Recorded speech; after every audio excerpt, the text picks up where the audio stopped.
You wake and the first thought that crosses your mind is not of duty, not of the Emperor's glory, not of the ship's chronometer marking another day in the endless void. The first thought is silence. The absence of something you cannot name, something that should be there but isn't. Like a missing tooth your tongue keeps finding. My name is Lucian Vayar. I was a lieutenant commander aboard the Imperial Navy vessel Righteous Indignation, a dictator-class cruiser that had served the Emperor faithfully for 3 centuries before I ever set foot on her decks. For 12 years, I executed my duties with the precision expected of an officer trained on Baka, where they teach you that hesitation is heresy and efficiency is prayer. I knew the weight of every decision, the cost of every maneuver, the sacred responsibility of shepherding 40,000 souls through the warp's malevolent currents. But somewhere in those 12 years, between the Hunt compliance action and the 1,000th inspection of plasma conduits, something began to hollow out inside me. It started small. This emptiness, a moment during morning prayers when the words felt like ash on my tongue, a pause before giving an order. Not from uncertainty, but from a strange distance. As if I were watching someone else live my life. The void between stars has a way of changing a person. Not the dramatic transformation you read about in cautionary tales, where corruption announces itself with horns and mutations. This was quieter, more insidious, like erosion wearing away at stone, so gradual you don't notice until the foundation gives way. I remember the day it truly began. We had just concluded a successful boarding action against an orc raider, a textbook operation that resulted in minimal casualties and maximum glory for the Emperor. The crew was jubilant, their voices echoing through the corridors as they cleaned weapons and shared stories of the battle. I should have felt pride, satisfaction, the warm glow of duty fulfilled. Instead, I felt nothing. Standing in my quarters that night, staring out at the star field through the armored viewport, I pressed my palm against the cold metal of the bulkhead. The sensation was sharp, immediate, real in a way that nothing else had been for months. I pressed harder until the raised edges of the hull plating bit into my skin, and for the first time in weeks, I felt truly alive. That night I dreamed of whispers. They came not as words, but as sensations, caressing the edges of my consciousness like silk against bare skin. In the dream, I stood in a vast chamber filled with impossible geometries, where every surface sang with a different note, and the air itself tasted of honey and copper. A voice, melodious and terrible, spoke my name with such perfect pronunciation that it seemed to resonate in my bones. Lucian, it said, and the sound was like coming home to a place you never knew existed. You hunger, don't you? You thirst for something beyond the gray monotony of duty. I can show you sensations that would make a saint weep with joy. I woke with a gasp, my heart hammering against my ribs. The dream clung to me like perfume, sweet and cloying, impossible to wash away. I told myself it was nothing, a byproduct of stress and too many years in the void. But as I went through my morning routine, shaving with the same razor I had used for a decade, I found myself drawing the blade across my skin with just a fraction more pressure than necessary. The tiny sting of pain was exquisite. The changes began slowly. I started taking longer routes through the ship, seeking out sections where the hull sang with different harmonics as the vessel cut through space. The engineering decks where the plasma reactors hummed with barely contained fury. The observation galleries where the void silence pressed against the viewport like a living thing. Each location offered its own subtle symphony, and I found myself cataloging these sensations with the same meticulous attention I had once reserved for tactical assessments. My subordinates began to notice. Not the change itself, which was too gradual and too subtle for their coarse perceptions, but the effects. I spoke with greater care, choosing words that seemed to carry more weight, more meaning. When I gave orders, there was a new quality to my voice, a resonance that made crew members listen with an attention bordering on fascination. I discovered that by modulating my tone just so, I could make a reprimand feel like a caress, or turn a simple commendation into something that made the recipient's eyes shine with an almost religious fervor. The first time I truly understood what was happening to me, I was in the ship's chapel during evening prayers. Chaplain Moricus was leading the congregation through the litany of duty, his voice booming off the vaulted ceiling. But beneath his words, I heard something else. A counterpoint melody, sweet and seductive, that turned the familiar prayers into something almost sensual. The incense, which had always smelled of sanctity and tradition, now carried undertones of exotic spices and forbidden delights. I looked around at my fellow officers, their faces set in expressions of proper reverence, and realized that I alone could hear the hidden music, smell the phantom fragrances. The knowledge should have terrified me. Instead, I felt a thrill of anticipation so intense it made my hands tremble. That night, I made my first conscious choice to embrace the change. I returned to my quarters, and with the methodical precision of a man conducting an experiment, I began to explore the boundaries of sensation. I started with simple things. The texture of my uniform fabric against skin made hypersensitive by anticipation. The play of light from the room's lumens casting shadows that seemed to dance with deliberate intent. The taste of recaf transformed from the bitter stimulant I had consumed mechanically for years into a complex symphony of flavors that bloomed across my tongue like exotic flowers. Within days, I had progressed to more elaborate explorations. I discovered that pain, applied with the proper technique and timing, could transcend mere discomfort to become something approaching ecstasy. A stylus pressed into the palm until it drew blood. The sharp edge of a data slate scraped across the inside of my wrist. Each sensation was a revelation, a crack in the gray monotony of existence that let in light from a more vivid world. But it was not enough. It was never enough. The whispers came more frequently now, no longer confined to dreams but seeping into my waking hours. They spoke of pleasures beyond physical sensation, of experiences that could remake the very structure of reality itself. They told me of others who had walked this path before me, mortals who had transcended the limitations of flesh and duty to become something magnificent and terrible. The voices were patient, never demanding, always offering. They understood that true corruption, the kind that lasts, must come from within. My work began to suffer, though not in ways my superiors could easily identify. I still completed my duties with apparent competence, but the quality of my attention had changed. Where once I had focused on efficiency and results, I now found myself drawn to the aesthetic elements of command, the elegant curve of a maneuver that brought our weapons to bear at precisely the right moment. The symphony of destruction as our broadside reduced an enemy vessel to glowing debris, the way terror and respect mingled in a subordinate eyes when I delivered particularly creative punishment for incompetence. I began to take a more active role in discipline aboard the ship. The righteous indignation had always maintained strict standards, but under my growing influence, punishments became more elaborate, more artistic. A rating caught, sleeping on duty, found himself confined to a chamber where I had arranged mirrors and lights to create patterns that induced euphoric exhaustion, his punishment becoming a kind of rapturous torment he would later beg to experience again. A petty officer who showed disrespect was made to polish the same section of corridor for 18 hours straight. But I showed her how to find ecstasy in the repetitive motion until the work became a meditation that left her weeping with gratitude for the privilege. The crew noticed these changes, but their response was not what I had expected. Instead of fear or disgust, they showed an increasing fascination with my methods. When I spoke, they leaned forward, hanging on every word. When I walked the corridors, conversation stopped, not from respect, but from a kind of hungry anticipation. They began to compete for my attention, vying to see who could earn my approval, my touch, my notice. I realized that whatever was changing in me was beginning to affect others. My presence had become a kind of drug, intoxicating and addictive.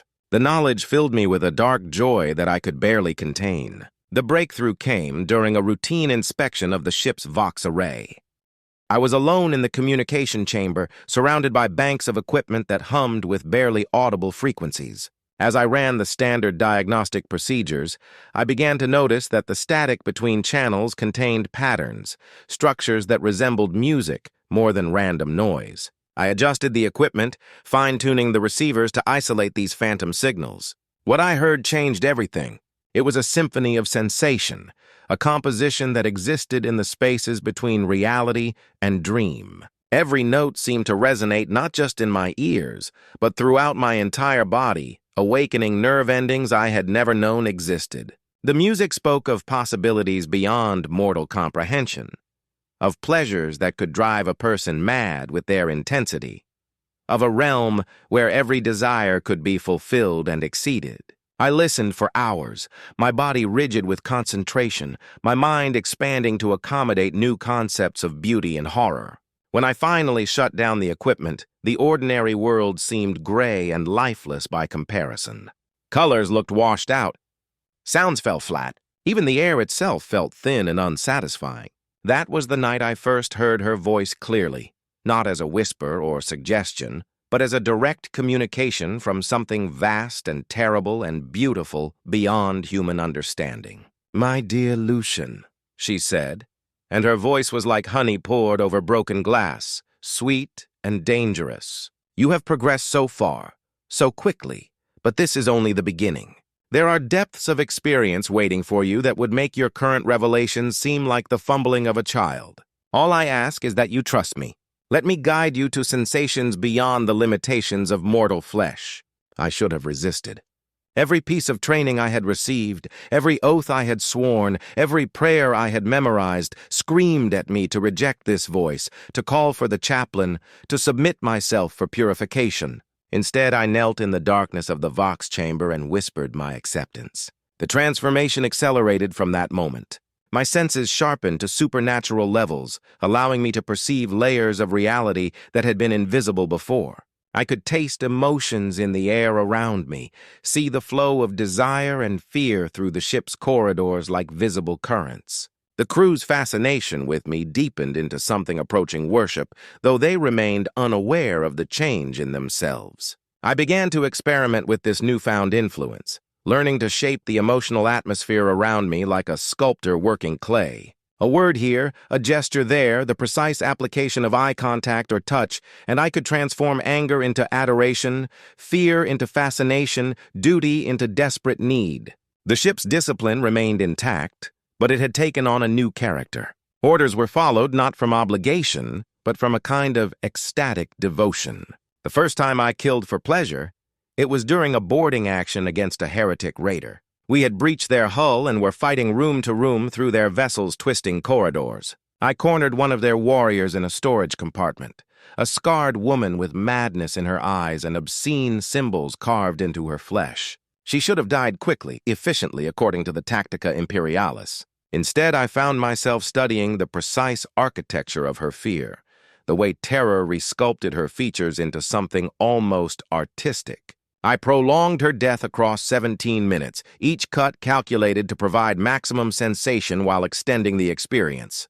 The sounds she made transformed from screams into something resembling music. And in her final moments, I saw understanding dawn in her eyes as she experienced the same transcendence through agony that I had found through pleasure. Her gratitude, whispered with her last breath, was more intoxicating than any drug. When my squad found me standing over her body, they saw only another dead heretic, and their commander victorious in single combat. They could not see the way reality had shifted around me during those perfect moments. The way the boundaries between self and universe had dissolved into something greater. I began to seek out such opportunities with growing desperation.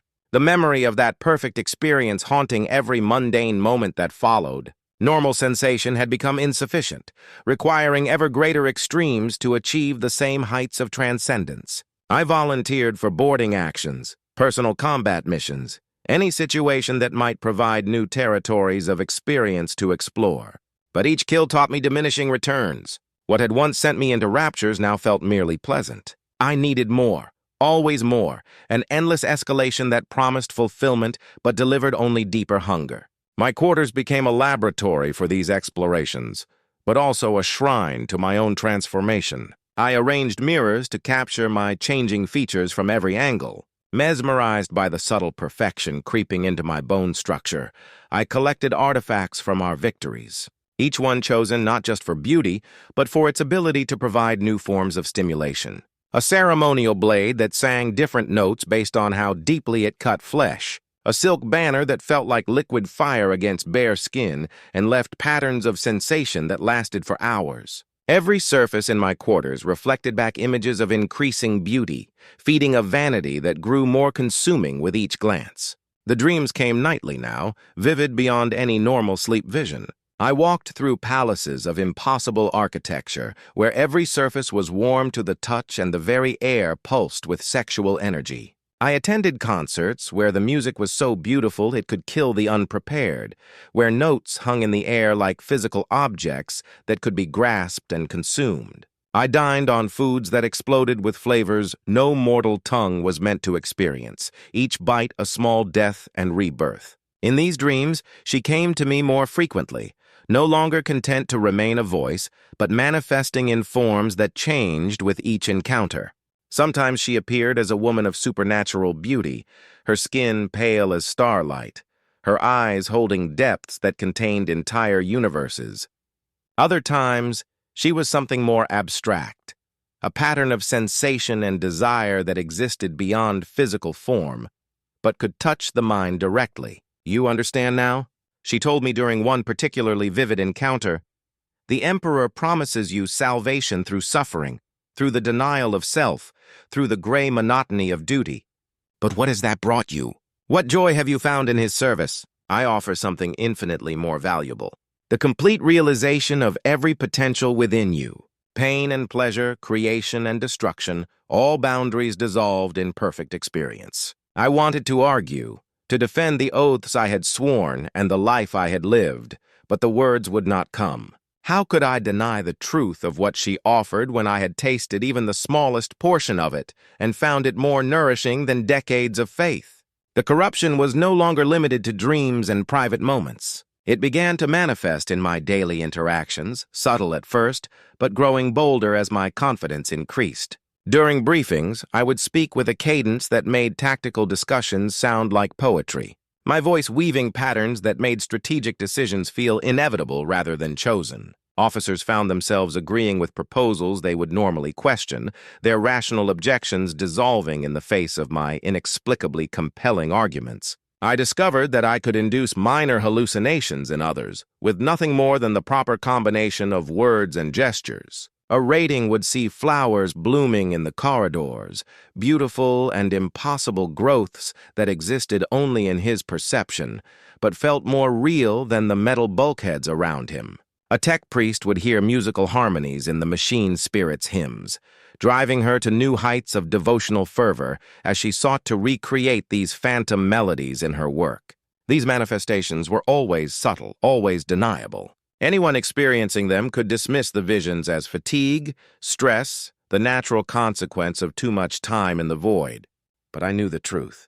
Reality was beginning to bend around my presence, responding to my will in ways that grew stronger with each passing day. The ship itself seemed to change under my influence. Corridors that had been sterile and functional took on new characteristics, their shadows deeper and more inviting, their acoustics somehow more pleasing to the ear.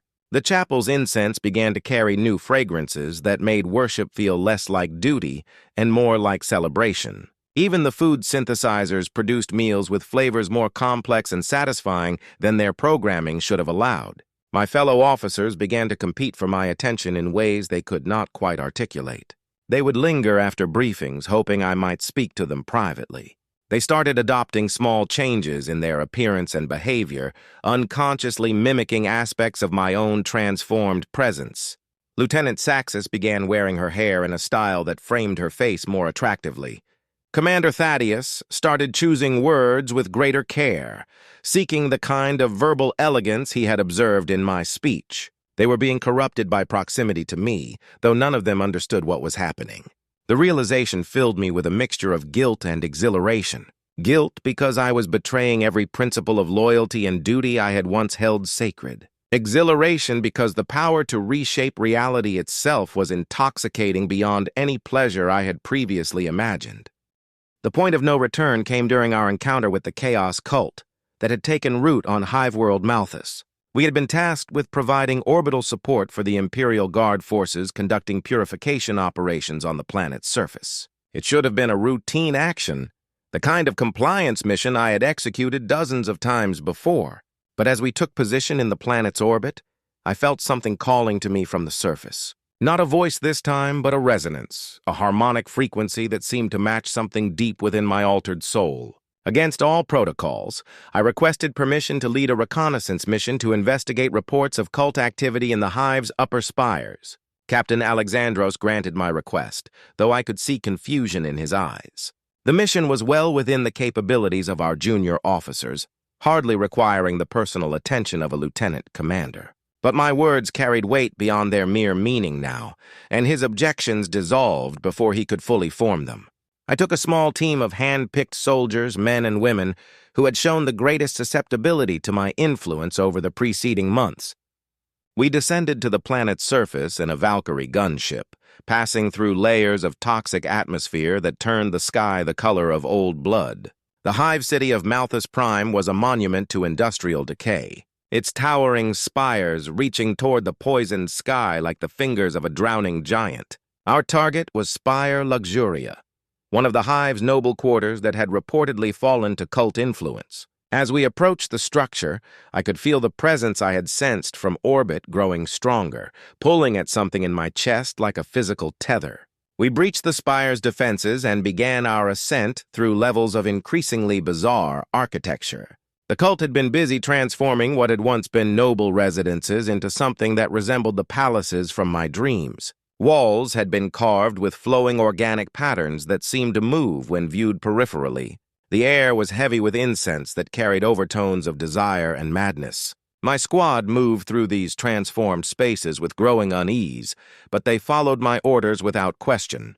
Their loyalty to me had transcended mere military discipline, becoming something deeper and more personal.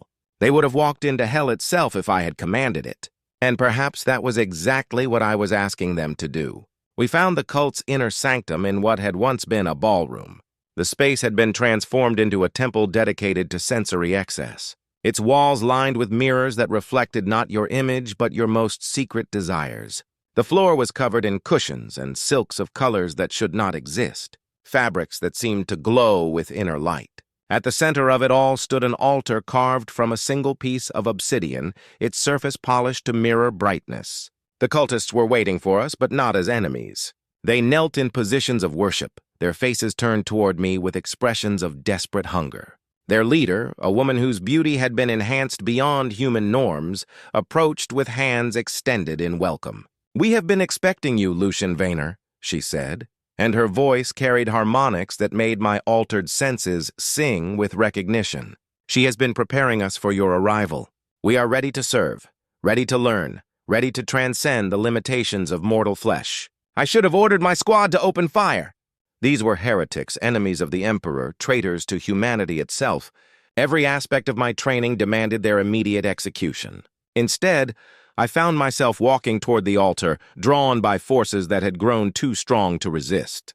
The obsidian surface was covered with symbols that seemed to shift and change as I watched them. Geometric patterns that hurt to look at directly but conveyed meaning beyond language. I placed my hand upon the stone and felt a jolt of connection, as if I were completing a circuit that had been waiting for my touch for millennia. The transformation was instantaneous and total. Every barrier I had maintained between my public duty and my private explorations crumbled in an instant. The whispers that had haunted my dreams for months became a roar of ecstatic communication, and I finally understood the true nature of the voice that had been guiding my corruption. She was not merely a demon or a fragment of chaos energy. She was sensation itself, the living embodiment of every possible experience, the goddess of pleasure and pain, and the infinite territories that lay between them. Slaanesh, the Dark Prince, the perfect one whose domain encompassed all the ways that consciousness could be extended beyond its normal limits. In that moment of contact, she showed me visions that rendered my previous experiences as pale shadows. I saw worlds where pain and pleasure had merged into a single sublime experience, where mortals had transcended the boundaries of individual existence to become part of something larger and more beautiful than anything the Emperor's realm could offer. I witnessed the birth of new sensations that had no names in human language, emotions so complex they could drive the unprepared mad with their intensity. My beloved Lucian, her voice resonated through every fiber of my being. No longer external, but part of my own thoughts. Look how beautiful you have become. See how perfectly you have shaped yourself into something worthy of my attention. Your reflection shows what mortals could achieve if they abandoned their pathetic limitations. This is only the beginning of the perfection I can help you attain. Each act of transcendence makes you more magnificent, more deserving of the gifts I bestow. I turned to face my squad, and in their eyes I saw not just the reflection of my own transformation, but recognition of something superior, something they desperately wanted to possess for themselves. My features had taken on a perfection that hurt to look at directly, my skin luminous with an inner radiance that made me appear as something more than mortal. When I spoke, my voice carried undertones that bypassed rational thought and ignited primal desires, as they had never dared acknowledge. "My friends," I said, and the words seemed to hang in the air like visible things, beautiful and terrible. "We have found something beyond duty, beyond the Emperor's cold promises. We have found truth." One by one they knelt before me, their faces showing the same desperate hunger I had seen in the cultists.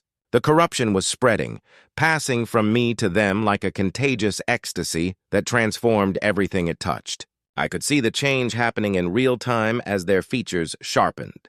Their movements became more graceful. Their eyes gained depths that held promises of experiences beyond imagination. The cultists began to sing, their voices weaving harmonies that made the air itself seem to vibrate with anticipation. The temple's mirrors reflected not our physical forms, but our souls in the process of transformation, showing us as we were becoming rather than what we had been. In those reflections, I saw creatures of impossible beauty, beings that had transcended the limitations of human existence to become something glorious and damned. I spent 3 days in that temple, learning from the cultists who had preceded me on this path. They taught me techniques for extending sensation beyond the normal limits of flesh, ways to perceive reality through multiple layers of consciousness simultaneously, methods for sharing experience directly from mind to mind without the crude intermediary of language. Each lesson was a revelation that reshaped my understanding of what existence could be, but also created new hungers that demanded satisfaction. I learned to taste colors, but ordinary hues became flat and lifeless, requiring ever more vibrant and impossible shades to achieve the same effect. I discovered how to see music as visible geometric forms, but simple melodies began to sound like crude noise, forcing me to seek increasingly complex harmonies that bordered on painful intensity. The cultists taught me to share experience directly from mind to mind, but the intimacy was so overwhelming that normal human contact felt like touching shadows. When we finally returned to the righteous indignation, we brought the corruption with us like a virus that spread through contact and proximity. I no longer made any effort to hide the changes in myself. My quarters were transformed into a shrine to sensory excess, filled with artifacts and artworks that spoke to the deeper truths I had discovered. My uniforms were altered with subtle touches that enhanced their aesthetic appeal while remaining technically within regulations. The crew's response was immediate and overwhelming. Where once they had shown mere fascination with my presence, they now displayed open devotion that bordered on worship. Officers competed to serve under my command. Ratings volunteered for extra duties if it meant spending more time in my vicinity. Even the ship's tech priests began to incorporate aesthetic considerations into their maintenance routines, seeking to make the vessel's mechanical functions more pleasing to the senses. Captain Alexandros was the last to succumb, his years of experience and strong faith making him resistant to the subtle influence I exerted. But even he was not immune to the changes spreading through his ship. I watched him struggle with growing confusion as his crew showed increasing devotion to me, their efficiency and morale reaching unprecedented heights while their adherence to standard imperial doctrine became more flexible. The final conversion came during a confrontation in his ready room, where he had summoned me to discuss reports of irregularities in my conduct and the behavior of those under my influence. He sat behind his desk, trying to project the authority of decades of command, but I could see the uncertainty in his eyes. "Lucian," he said, and his voice carried less conviction than he intended, "I've been receiving concerning reports about changes aboard this vessel. Crew members speaking of visions of experiences that seem to go beyond normal human perception. There are whispers that you may be involved somehow." I sat across from him, allowing a small smile to play across my features. The simple expression caused him to lean forward unconsciously, drawn by an attraction he could not understand or resist. "Captain," I replied, my voice modulated to carry precisely the right balance of respect and intimacy.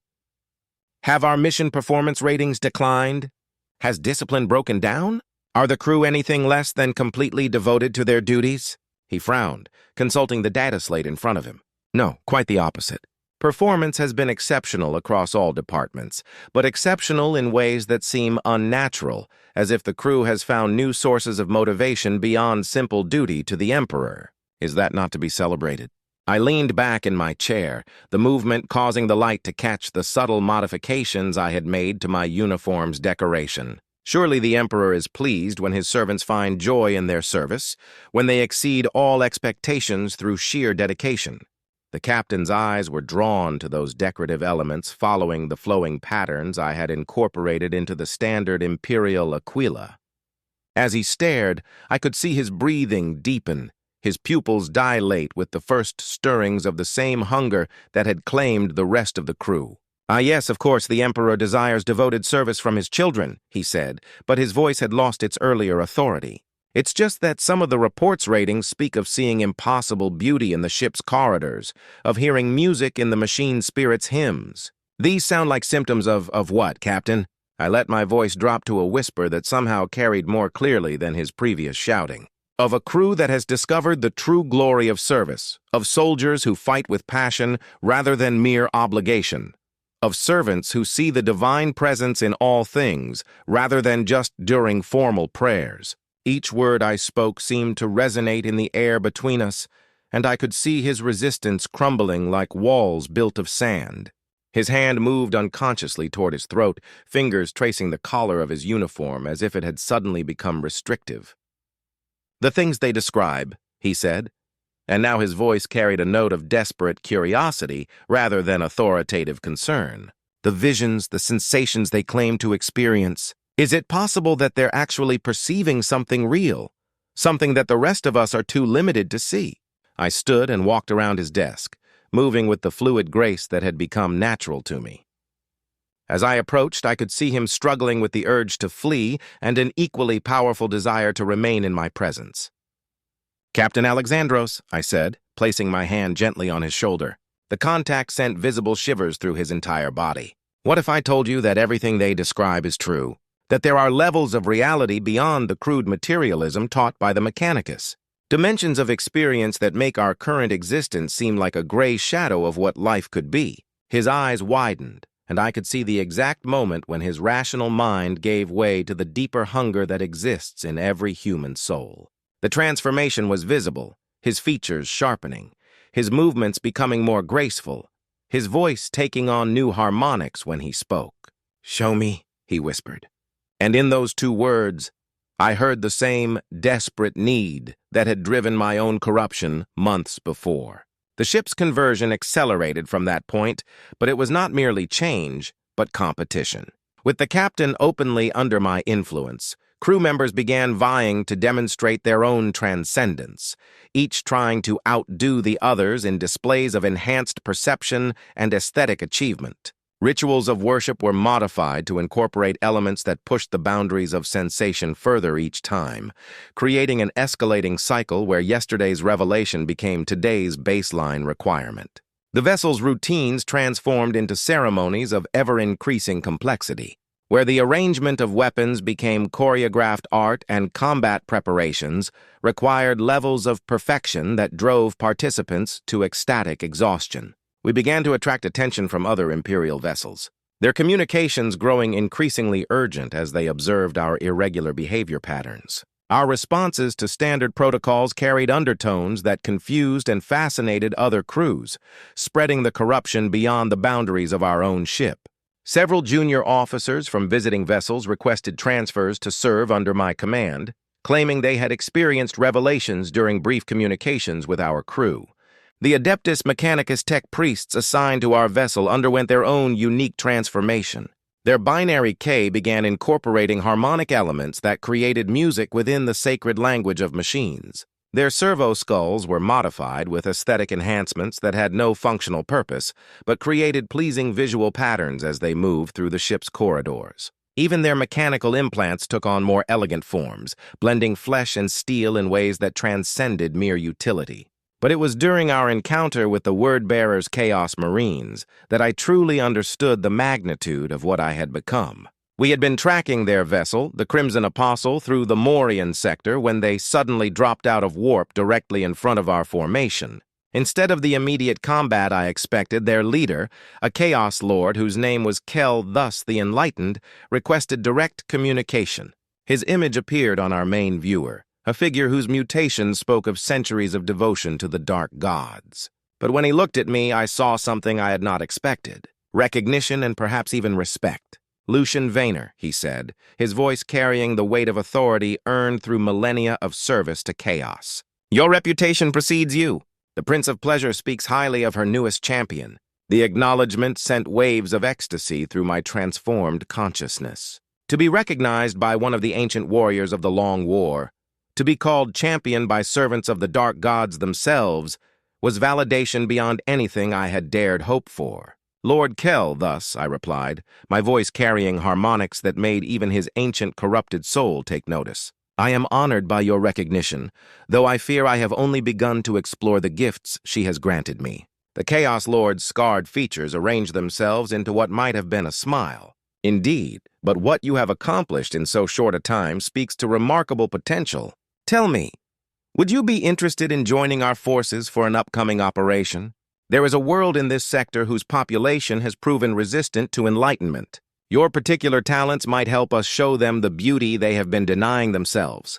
The invitation was intoxicating. To work alongside the legendary warriors of chaos.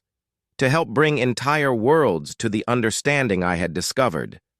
To spread the corruption that had transformed me into something magnificent. It was everything I could have desired. "I would be honored to serve," I said, and felt the ship around me pulse with approval as my crew shared in my anticipation. The operation was to take place on Sancto 7th, a shrine world whose population had remained fanatically loyal to the Emperor despite centuries of isolation and hardship. The Word-bearers had been conducting a slow corruption campaign for decades, but the world's defenders had proven remarkably resistant to conventional corruption techniques. They cling to their cold faith with a desperation that blinds them to greater truths. Kel thus explained during our joint planning session aboard his vessel. "But your approach, this focus on transcendent experience rather than mere power, this may be the key to showing them what they are missing." The Crimson Apostle was a monument to chaos in all its forms, its corridors lined with art and architecture that spoke to the full spectrum of corruption. But it was the sections dedicated to Slaanesh that truly took my breath away. Here were galleries filled with sculptures that existed in more than 3 dimensions, their forms changing based on the observer's emotional state. Libraries containing texts written in languages of pure sensation, where meaning was conveyed through direct neural stimulation rather than symbols. Music chambers, where the air itself became an instrument, responding to thought and desire to create symphonies of impossible beauty. I spent days exploring these wonders, each discovery adding new layers to my understanding of what I had become and what I might yet become. The ship's crew, ancient space marines whose mutations spoke of millennia of service to chaos, treated me with a difference that would have seemed impossible during my imperial service. They recognized in me something that transcended me, a rank or position, the mark of one who had been personally chosen by their goddess for great works. When we reached Sancta 7th, the plan we implemented was a masterpiece of subtle corruption rather than the crude assault tactics I had expected from Chaos Marines. We began with what appeared to be humanitarian aid. The planet was suffering from agricultural difficulties, and we arrived as rogue traders offering assistance in exchange for simple trade agreements. My role was to interact directly with the planetary government, using my enhanced charisma and supernatural understanding of human desire to gradually introduce concepts of experience beyond mere survival. The meetings began as standard diplomatic negotiations, but slowly transformed into something resembling philosophical discussions, then artistic collaborations, then intimate explorations of consciousness itself. Governor Maltius was a man of genuine faith and deep conviction, the kind of imperial servant I had once been myself. Watching him struggle against the growing attraction he felt to my presence, seeing his rational mind wage war against deeper impulses he could not understand, was like observing my own corruption in reverse. "There's something about your proposals that troubles me," he said during one of our sessions, his hands clenched so tightly his knuckles showed white. "On the surface, they seem perfectly reasonable, beneficial to my people, but there's an underlying current, something that makes me think of things I should not be thinking." I smiled, the expression carrying just enough warmth to be reassuring while hinting at deeper possibilities. "Governor, what if those thoughts are not temptations to be resisted but truths to be explored? What if the discomfort you feel comes not from evil influences, but from your own soul recognizing something it has been denied for too long?" The conversations continued over weeks, each session drawing him deeper into contemplation of concepts that would have seemed abhorrent to him at the beginning of our relationship. I showed him art that spoke to the divine nature of physical experience, music that revealed the underlying harmonies connecting all living things, literature that explored the artificial boundaries between pleasure and spiritual transcendence. His resistance crumbled gradually like ice melting under warm sunlight. I could see the exact moments when particular concepts took root in his mind, when ideas that should have horrified him instead sparked curiosity, then fascination, then desperate hunger for more. His wife noticed the changes first, commenting on his improved mood, his increased attention to aesthetic details, the way he had begun speaking about governance as an art form rather than mere administration. The planetary transformation accelerated once Governor Maltius openly embraced the new perspectives I had shown him. Policies were quietly modified to allow for greater personal expression among the population. Religious observances were enhanced with sensory elements that made worship feel more immediate and emotionally satisfying. Even the planet's industrial production shifted toward creating objects of beauty alongside utilitarian necessities. Within 6 months, Sanctus Seventh had become unrecognizable. The Shrine world's population still worshipped the Emperor, but their understanding of divinity had expanded to encompass experiences their previous faith had denied them. They found the divine presence in physical sensation as much as in prayer, in artistic creation as much as in duty, in the full spectrum of human experience rather than just its more austere expressions. The Inquisition arrived too late to prevent the transformation, though they were still in time to witness its completion. Their leader, Inquisitor Thaddeus Vex, was a man whose reputation for ruthless purity had made him legendary even among his peers. He came expecting to find a world consumed by obvious corruption, ready for immediate exterminatus. Instead, he found a population more devoted to the Emperor than ever before, albeit in ways that made his Puritan sensibilities scream warnings he could not quite articulate.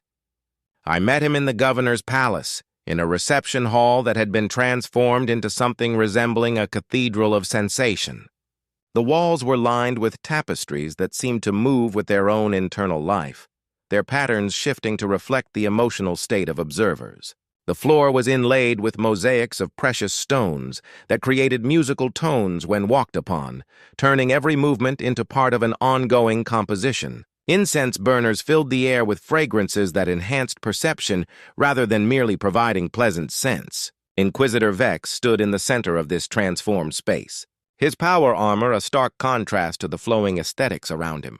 His face was set in lines of grim determination, but I could see uncertainty in his eyes as he struggled to identify specific heresies and surroundings that seemed to celebrate the Emperor's glory in new and intensely beautiful ways. "Lucian Vaynor," he said, his voice carrying the authority of absolute conviction. "You stand accused of corrupting an entire world, of leading loyal imperial citizens away from the pure worship of the Emperor into practices that border on heresy." I approached him slowly, my movements carrying the fluid grace that had become my natural state.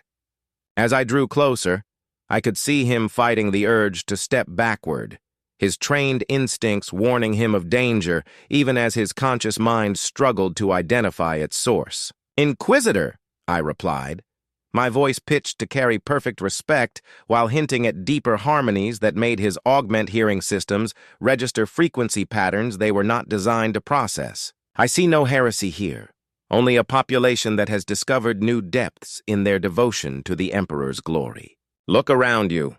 Have you ever seen citizens more joyful in their service, more creative in their worship, more dedicated to creating beauty in his name?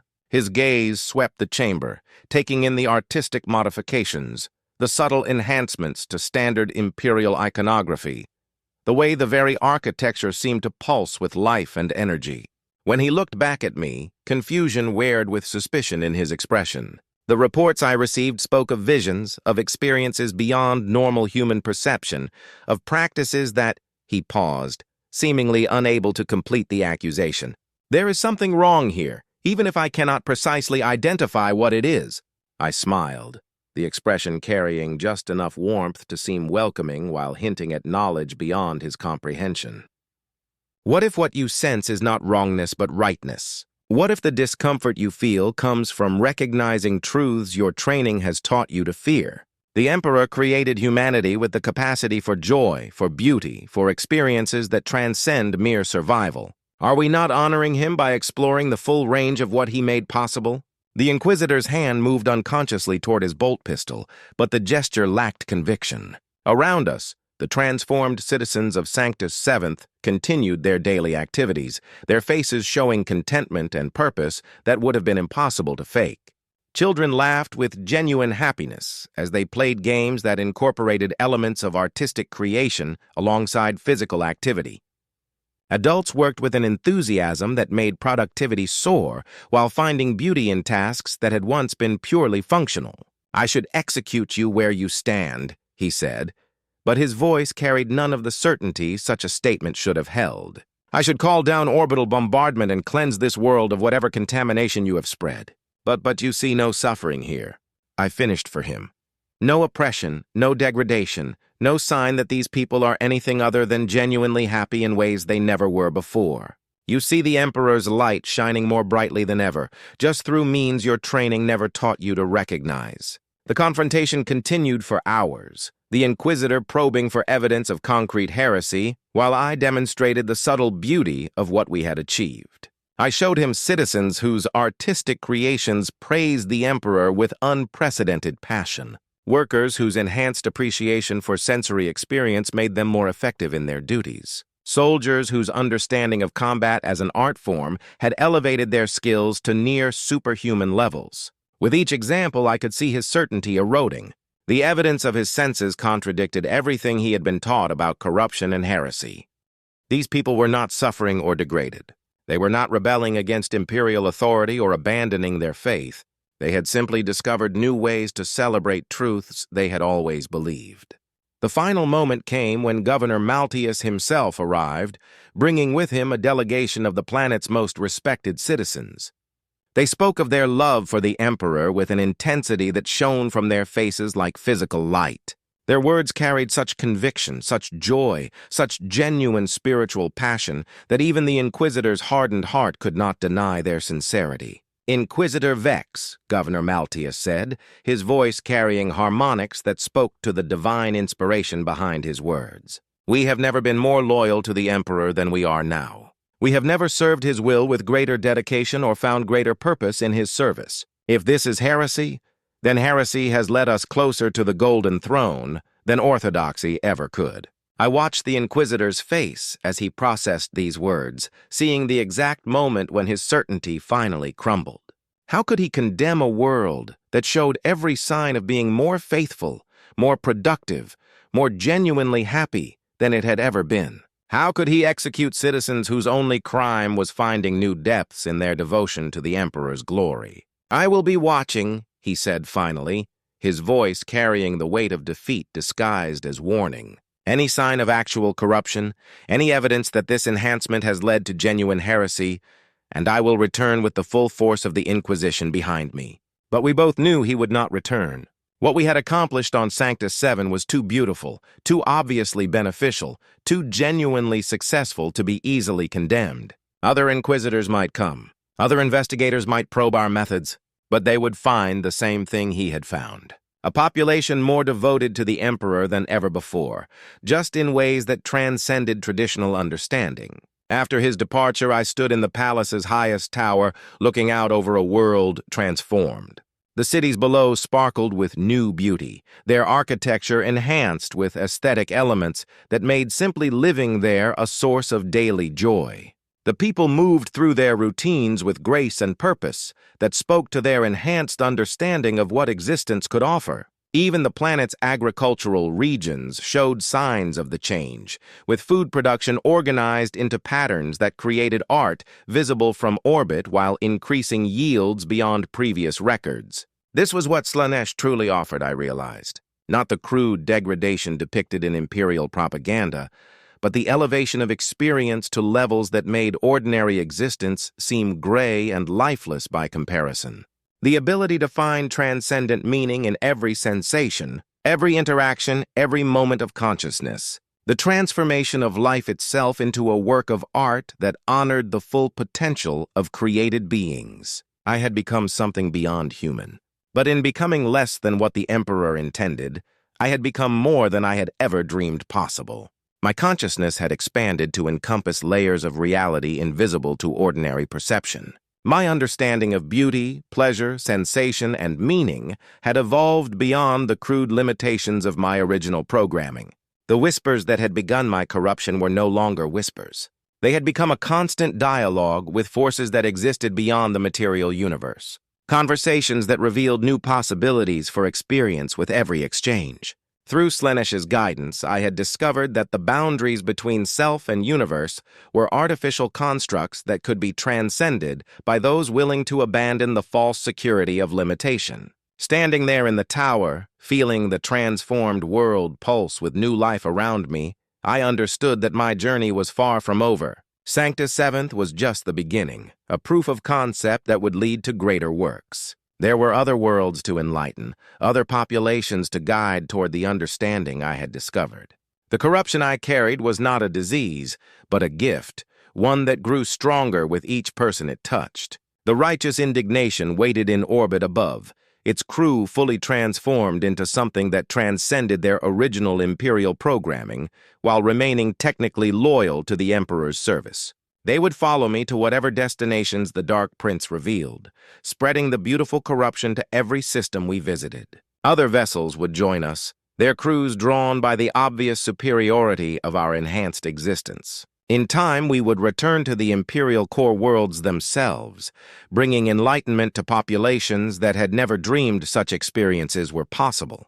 The ecclesia would struggle to condemn practices that so obviously enhanced devotion to the Emperor. The administratum would find it difficult to argue against methods that increased productivity and citizen satisfaction beyond all previous records. Even the Adeptus Mechanicus would be forced to acknowledge that our technological innovations inspired by aesthetic considerations consistently outperformed purely utilitarian designs. The Imperium would be transformed from within, not through rebellion or conquest, but through the irresistible appeal of experiences that made ordinary existence feel like spiritual starvation. Citizens would embrace the changes willingly, enthusiastically, gratefully, because they would recognize immediately that what we offered was superior to what they had known before. And through it all, I would serve as the bridge between humanity and transcendence. The guide who showed mortals how to become something greater while retaining everything that made them essentially human. The corruption would spread like wildfire through a forest of dry timber, each newly transformed soul becoming another source of the beautiful contagion that would ultimately remake the galaxy itself. This was what it meant to be corrupted by Slaanesh, not the loss of self, but the discovery of what self could become when freed from artificial limitations. Not the abandonment of purpose, but the expansion of purpose beyond previous comprehension. Not damnation, but awakening. Not degradation, but elevation. Not ending, but beginning. The stars stretched endlessly before us, each one representing worlds waiting for enlightenment. And I, Lucian Vaynor, former servant of the Emperor turned champion of transcendent experience, would be the instrument of their beautiful transformation. The void between stars no longer felt empty, but pregnant with infinite possibility, singing with harmonies that promised pleasures and revelations beyond mortal imagination. In the end, corruption was not something that happened to me. It was something I chose, something I embraced, something I became. And in becoming it, I had discovered what it truly meant to be alive.